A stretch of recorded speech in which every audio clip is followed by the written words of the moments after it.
So Donald Trump is asserting that Ukraine started the war against Russia, that Zelensky is a dictator, that he has a 4% approval rating, and that he talked the US into spending $350 billion.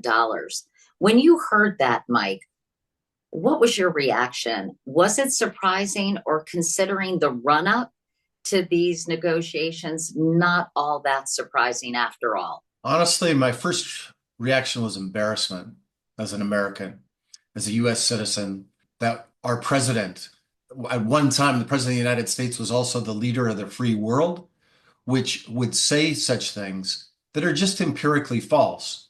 I want to be crystal clear about this. You can have an opinion about a lot of things, but we do here at Stanford. We have opinions, we have hypotheses, but you don't get to have opinion about facts. It's 2 + 2 = 4 every day here at Stanford. And the idea, the fact that Putin invaded Ukraine is a fact. It's not an opinion. On the approval rating too, he's not at 4%. There's dozens of polls show that he has a higher approval rating than President Trump. But it's clear that Trump doesn't care about facts. He has a policy shift that he's seeking to do, where he wants to embrace the Russian dictator, the imperial Russian dictator, and he wants to throw under the bus democratically elected president, not a dictator, Zelensky. And he wants to distance us from our European allies. I'm glad you brought that up. I was just at the Munich Security Conference last week, and they were shocked by the messages, punctuated by the speech delivered by Vice President J.D. Vance.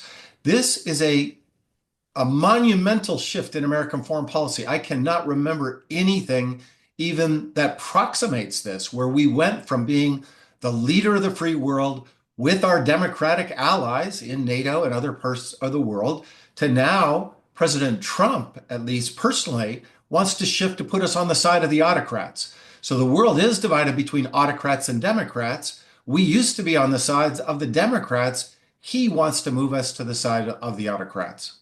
And I guess this is a simple question, but why? Trump and Putin ideologically have a lot in common. This is about ideology. Trump's a populist nationalist. Putin's a populist nationalist. Trump's against multilateral institutions. So is Putin. Putin talks about the decadent liberal West. Trump does too. I don't know if Trump believes that latter part, by the way, but he most certainly talks that way.